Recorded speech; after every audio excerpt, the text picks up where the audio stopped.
ಯಾವಾಗ ಬಂದಿಯೋ ನೋಡು. ಅಂದು ನೀನು ಬೆಂಗಳೂರಿಗೆ ಹೋಗುವಾಗ ಒಂದು ಹೆಣ್ಣನ್ನು ಪ್ರೀತಿಸು ಎಂದು ಹೇಳಿದೆಲ್ಲ, ನಾನು ಇವಳನ್ನು ಇಷ್ಟಪಟ್ಟಿದ್ದೇನೆ. ನೋಡಿ ಹೇಗಿದೆ ನಮ್ಮ ಜೋಡಿ. ತುಂಬಾ ಚೆನ್ನಾಗಿದೆ. ಮೇಲ್ಪಾರಿ ಚದರ ನೋಡ್ತಿದೆ ನಿಮ್ಮ ಜೋಡಿ. ಯಾರಿಗೂ ಈ ಜೋಡಿ ಸಿಗುವುದಿಲ್ಲ. ನಿನ್ನ ಅದೃಷ್ಟ ಸಂತೋಷ್, ನಿನ್ನ ಅದೃಷ್ಟ. ನಿನ್ನ ವರ್ಣನೆ ಮಾತು ಸಾಕು. ಮೊದಲು ನೀನು ಯಾವಾಗ ಬಂದೆ ಹೇಳು. ಪ್ರೇಮಿಗಳ ಮೈ ಮರೆತು ಪ್ರೀತಿಯ ಕಾಣಿಕೆಯನ್ನು ಬೀದಿಗೆ ಎಸೆಯುವಾಗ ಬಂದ ಸಂತೋಷ್. ಅಂದರೆ ನಿನ್ನ ಮಾತಿನ ಅರ್ಥ? ನನ್ನ ಮಾತಿನ ಅರ್ಥ ನಿನಗೆ ತಿಳಿಯುವುದಿಲ್ಲ, ಅದು ತಿಳಿಯಬೇಕಾದರೆ ತಿಳಿಯುತ್ತದೆ. ಏಕೆ ಸುದೀಪ್, ನೀ ಬಂದು ಕೇವಲ 5 ನಿಮಿಷವಾಗಿಲ್ಲ, ನನ್ನ ಬಗ್ಗೆ ಕೇವಲಾಗಿ ಮಾತನಾಡ್ತಿರುವೆ. 5 ನಿಮಿಷಕ್ಕೆ ಸಂತೋಷ್, 5 ಸೆಕೆಂಡ್ಗಳಲ್ಲಿ ನಾವು ಕಟ್ಟಿದ ಪ್ರೇಮ ಸೇತುವೆ ಕುಸಿದು ಹೋಗಿದೆ. ಆಮೇಲೆ ಇನ್ನು 5 ನಿಮಿಷದಲ್ಲಿ ಪ್ರೇಮ ಸೇತುವೆ ಆಗಿದೆ 2 ಬುನಾದಿಗಳು ಏನಾಗುತ್ತದೆ ಎಂದು ತಿಳಿದವರಿಗೆ. ನಿನ್ನ ಬಗ್ಗೆ ತಿಳಿದುಕೊಂಡವನು ನನ್ನನ್ನು ಬಿಟ್ಟರೆ ಬೇರೆ ಯಾರಿದ್ದಾರೆ ಇಲ್ಲಿ? ಏಕೆ ಈ ರೀತಿ ಮಾತನಾಡ್ತೇವೆ ಸುದೀಪ್? ನೀನು ಒಂದು ಬೆಂಗಳೂರಿಗೆ ಹೋಗುವಾಗ ನಿನ್ನ ಪ್ರೇಮಿ ಯಾರೆಂದು ತಿಳಿಸಲೇ ಇಲ್ಲ. ಈಗ ನಾನೇನು ಮಾಡಬೇಕು ಸುದೀಪ್? ನೀನೇನು ಮಾಡುವ ಸಂತೋಷ್? ನೀನು ಅಮಾಯಕ. ನನ್ನ ಬಗ್ಗೆ ತಿಳ್ಕೊಂಡರೆ ಬೇರೊಬ್ಬರ ಪ್ರೇಮ ಚಿಕ್ಕರದ ಮೇಲೆ ಕೆಲಸವಾಗಿ ಮಿಲುಗುತ್ತಿದ್ದಾರೆ ಸಂತೋಷ್, ಮಿಲುಗುತ್ತಿದ್ದಾರೆ. ಸುದೀಪ್, ಅವರು ಯಾರಂತ ಹೇಳಿ ಸುದೀಪ್? ನನ್ನ ಪ್ರಾಣ ಬೇಕಾದ್ರೂ ಕೊಟ್ಟು ನಿನ್ನ ಪ್ರೀತಿನ ಉಳಿಸ್ತೀನಿ. ಅದನ್ನು ಹೇಳೋದಕ್ಕಿಂತ ಸ್ವಲ್ಪ ವಿಷಯ ತಂದು ಕೊಟ್ಟು ಬಿಡು. ಆನಂದದಿಂದ ನನ್ನ ಪ್ರೇಮ ಕಥೆಯಲ್ಲಿ ಹೇಳುತ್ತೇನೆ. ಬೇರೆ ಮಾತನ್ನು ತುಂಬಿರೋ ಈ ಸಮಾಜದಲ್ಲಿ ನನಗೆ ಬದುಕೋದಕ್ಕೆ ಇಷ್ಟವಿಲ್ಲ.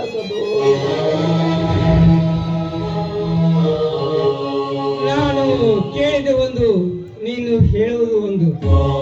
ಆಕಾಶ ಭೂಮಿನ ಸೇರಿಸಿ ಮಾತನಾಡ್ತಿದ್ಯಾ ತಲೆಗೆಟ್ಟವನಂತೆ. ಹೌದು, ನನಗೆ ತಲೆಗೆಟ್ಟಿದೆ. ನಿನ್ನ ಪ್ರೀತಿಯ ಕಷಾಯ ಕೊಡ್ತೀಯ ಅಂತ ಹಾಗೆ ಮಾತಾಡ್ತಿರೋದಾಗಲೇ. ಸುದೀಪ್, ಪ್ರೇಮದ ಕಷಾಯ ಕುಡಿಸುವಂತ ನಿನ್ನ ಮನಸ್ಸು ಕೆಡಿಸಿದವನು ಕೇಳು, ಅವಳು ಕುಡಿಸುವಳು.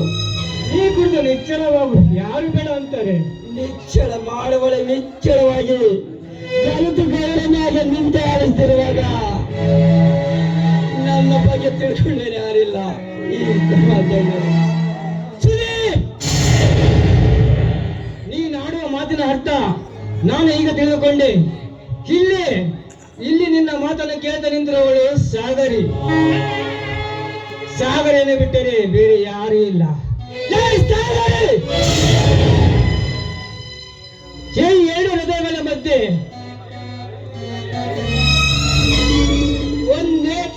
ಒಂದೇ ಕೈ ತಟ್ಟೆಯಲ್ಲಿ ಕೈ ತುತ್ತು ತಿಳಿಸಿದ ಸ್ನೇಹ ಬಂಧನಕ್ಕೆ ಹಚ್ಚಿದೆಯಲ್ಲಿ ಪ್ರೇಮದ ಬೆಂಕಿ. ಈ ಅನಾಥರ ನನಗೆ ಈ ರೀತಿ ಮಾಡಿದೆ ಹೇಳ್ತಾರೆ. ಇಲ್ಲ ಇಲ್ಲ ಸಂತೋಷ, ಇಲ್ಲ. ಇವರು ಯಾರು ಅಂತ ನನಗೆ ಗೊತ್ತೇ ಇಲ್ಲ. ಒಂದು ವೇಳೆ ನಿನ್ನ ಜೊತೆಯಲ್ಲಿ ನಮ್ಮ ಮನೆಗೆ ಬಂದಿರಬಹುದು. ಹೌದು, ನಮ್ಮ ಜೊತೆ ಇವೆನೆಂದು ನಿಮ್ಮ ಮನೆಗೆ ಬಂದೇ ಇಲ್ಲ. ಕಂಡವರ ಮನೆಯಲ್ಲಿ ಅನ್ನ ತಿಂದ ಸವಿ ನಾಲಿಗೆಯನ್ನು ಬಿಟ್ಟು ಕಂಡವರ ಮನೆಯು ನನ್ನ ಮನೆ ಎಂದು ಹೇಳಿಕೊಳ್ಳುತ್ತದೆ. ಇದು ಸಾಕು ಮುಚ್ಚಲ ಬಾಯಿ. ನನ್ನ ಹೃದಯದಲ್ಲಿ ಪ್ರೇಮದ ನಾಟಕವಾದ ರಾಕ್ಷಸಿ ನೀನು. ಅಂದ ಮೇಲೆ ನನ್ನನ್ನು ನಾಯಿ ಎಂದು ಮಗಳ ರಾಕ್ಷಸಿ.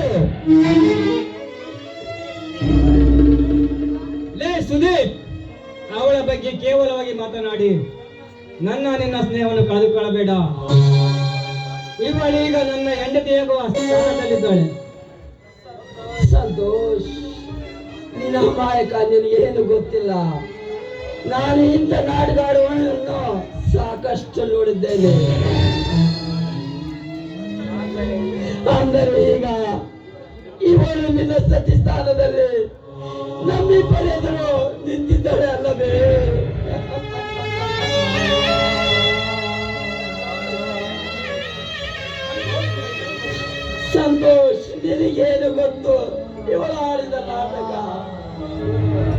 ಇವಳು ನನ್ನ ಹೃದಯಾಂತರದಲ್ಲಿ ಆಳಿ ನೆಲೆಸ ಎರಡು ಹೃದಯಗಳ ಮಧ್ಯೆ ಕುಣಿದು ಕುಪ್ಪಳಿಸುವ ಮಾಯದ ನವಲಿ ಕಾಮಿನಿ.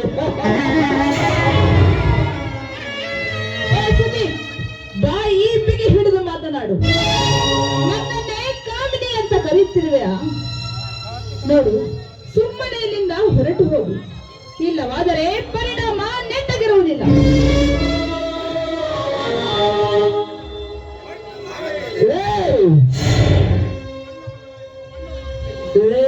ಗಂಟಿಗೊಂದು ಬಣ್ಣ ಬದಲಿಸ ಬಣ್ಣದ ಚಿಟ್ಟೆ ನಾನಲ್ಲ ಕಡೆ ಕಾಮ ಬಿಚ್ಚದು ನೀನು.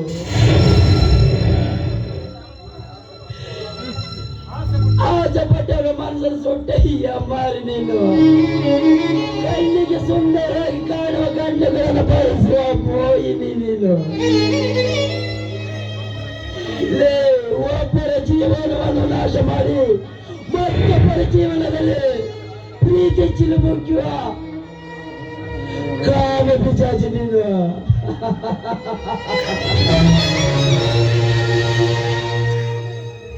ಸುದೀಪ್, ಚಿಕ್ಕನಿಂದ ಬೇಸಿದ ಸ್ನೇಹ ಬಂಧನಕ್ಕೆ ಬೆಲೆ ಕೊಡದೆ ಅದು ಮೀರಿ ಮಾತಾಡೋ ಸಿದ್ಧನಾಗ್ಬಿಟ್ಟೆ.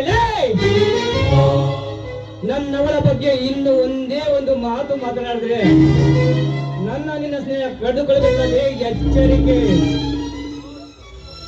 ಸಂತೋಷ್, ನೀನು ತಪ್ಪು ತಿಳ್ಕೊಂಡಿರುವೆ. ನನಗೆ ಎಷ್ಟೇ ನೋವಾದರೂ ನಮ್ಮ ಸ್ನೇಹ ಸ್ಥಿರವಾಗಿರಬೇಕು. ಏಕೆಂದರೆ ನಾವು ಒಂದು ಚಿಕ್ಕನಿಂದ ಒಂದೇ ತಟ್ಟೆಲ್ಲ ಉಂಡಿ ಬೆಳೆದ ಅನಾಥ ಜೀವಿಗಳು. ಅಂದರೆ ಈಗ ನಾನೇ ತಿನ್ನಬೇಕಾದ ಪ್ರೇಮ ಸಿದ್ಧವನ್ನು ನೀನು ಉಣ್ಣಲು ಸಿದ್ಧನಾಗಿರುವೆ. ನೀನೆಷ್ಟೇ ಹೇಳಿದರೂ ನಿನ್ನ ಮನಸ್ಸು ಒಪ್ಪುವುದಿಲ್ಲ. ದೇವನ ದೇವತೆಗಳಿಗೂ ಹೆಣ್ಣಿನ ಮಾಯ ಕಂಡಿಡಕ್ಕಾಗಿಲ್ಲ ಅಂದ ಮೇಲೆ ನಿನ್ನಂತರ ಪಾಡೇನು ತದ್ದು. ಸಾಕು, ನಿಲ್ಲಿಸು ನಿನ್ನ ಹೀನ ಶಬ್ದಗಳನ್ನು. ಅವಳು ನೀನು ಯಾರು ಗೊತ್ತಿಲ್ಲ ಅಂತ ಹೇಳಿದ ಮೇಲೆ ಅವಳ ಮನಸ್ಸಿಗೆ ನೋವಾಗುವಂತೆ ಮಾತನಾಡಲು ನಾಚಿಕೆ ಅದು ನಿನ್ನ ಜನ್ಮಕ್ಕೆ. ಇಂದಿಗೆ ನನ್ನ ಸ್ನೇಹ ಮುಗಿದು ತೆಗೆದುಕೊಂಡು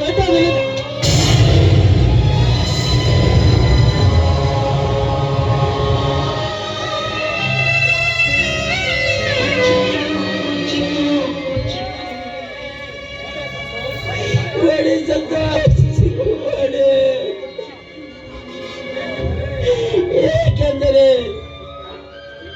ಚಿಕ್ಕನಿಂದ ಒಂದೇ ತಟ್ಟಲು ಉಳ್ಳ ಅನಾಥ ಜೀವಿಗಳು. ಅಂದವೇ ನೀನೇ ಉಳಿಸಿ ಬೆಳೆಸಿದ ಕೈಗಳಿಂದ ಒಡೆದು ಋಣ ತೀರಿಸಿಕೊಂಡೆ.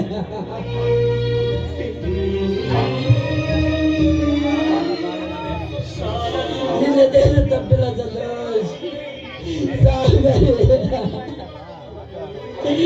ನೀನು ಇವಳನ್ನು ಧರ್ಮ ದೇವತೆಯಿಂದ ನಂಬಿದ್ದೆ ನೋಡು. ಇವಳು ನಿನ್ನ ಮನೆ ಮಹಾಲಕ್ಷ್ಮಿ ಎಂದು ಆಗಲಾರ.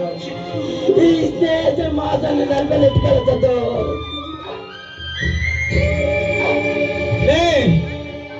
ನೀನ್ ಯಾಕೆ ಈ ರೀತಿ ಚಿತ್ರಾಂಶ ಕೊಡ್ತೀವಿ ನನಗೆ ಚೆನ್ನಾಗಿ ಗೊತ್ತು. ನನಗಿಂತ ಮುಂಚೆ ಒಳ್ಳೆಯ ಗುಣವಂತಿಯನ್ನು ಕೈ ಹಿಡಿತಾನ ಕಿಚ್ಚಿಗೆ ಇವಳನ್ನು ನಡೆದೆಗಟ್ಟವಳು ಹಾಗೆ ಹೀಗೆ ಎಂದು ಹೇಳಿ ನನ್ನಿಂದ ದೂರ ಮಾಡಬೇಕೆಂದು ವಂಚಕದ ಕಡಿದಾನೇನು. ನಿನ್ನನ್ನು ಸ್ನೇಹಿತನ ನಂಬಿಕೆ ದೊಡ್ಡ ಉಪಕಾರ. ನಿನಗೂ ನಿನ್ನ ಸ್ನೇಹಕ್ಕೂ ಗುಡ್ ಬೈ. ನೋಡು ಸಂತೋಷ್, ಇನ್ನು ನಾವು ತಡ ಮಾಡುವುದು ಬೇಡ. ನನ್ನ ತಂದೆ ಹಾಗೂ ನನ್ನ ಅಣ್ಣನಿಗೆ ನಮ್ಮ ಮದುವೆಯ ವಿಷಯವನ್ನು ತಿಳಿಸಿ ಇನ್ನು ಒಂದು ವಾರದಲ್ಲಿ ನಾವು ಮದುವೆ ಇಟ್ಟುಕೊಳ್ಳೋಣ. ಏ ಸುದೀಪ್, ಅರ್ಥವಿಲ್ಲದೆ ಈಗೇಕೆ ಕಿರುಚುತ್ತಿರುವೆ? ನೋಡು, ನಿನಗೂ ಕೂಡ ಲಗ್ನ ಪತ್ರಿಕೆಯನ್ನು ಕಳಿಸುತ್ತೇನೆ. 2 ಅಕ್ಷತೆ ಕಾಳು ಹಾಕಿ ತುತ್ತು ಕೂಳು ತಿಂದು ಎಲ್ಲಿಯಾದರೂ ಹುಚ್ಚನಾಗಿ ಬದುಕಿಕೋ. ಆದರೆ ಮದುವೆಗೆ ಬರುವುದು ಮಾತ್ರ ಮರೆಯೇ ಬೇಡ. ಹಾ ಸಂತೋಷ್.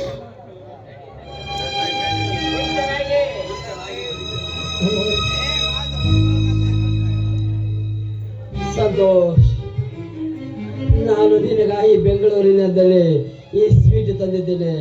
ಇದನ್ನು ತಿನ್ನು. ನನ್ನ ನಿನ್ನ ಸ್ನೇಹಕ್ಕೆ ಗುಡ್ ಬೈ ಹೇಳುವಂತೆ. ಲೇ, ನೀನ್ ಯಾಕೆ ಈ ರೀತಿ ನಾಟಕವಾಡ್ತೀಯ? ನನಗೆ ಚೆನ್ನಾಗಿ ಗೊತ್ತು. ನೀ ತಂದ ಸ್ವೀಟ್ ನಲ್ಲಿ ವಿಷ ಬೆರೆಸಿ ನನಗೆ ತಿನ್ನಿಸಿ ಇವನನ್ನು ದಕ್ಕಿಸಿಕೊಳ್ಳಬೇಕೆಂಬ ಪ್ಲಾನ್ ಮರೆ ನನಗೆ ಚೆನ್ನಾಗಿ ಗೊತ್ತು. ನೀ ತಂದ ಸ್ವೀಟಿಗೂ ನಿನ್ನ ಗೆದ್ದಲಕ್ಕೂ ಗುಡ್ ಬೈ.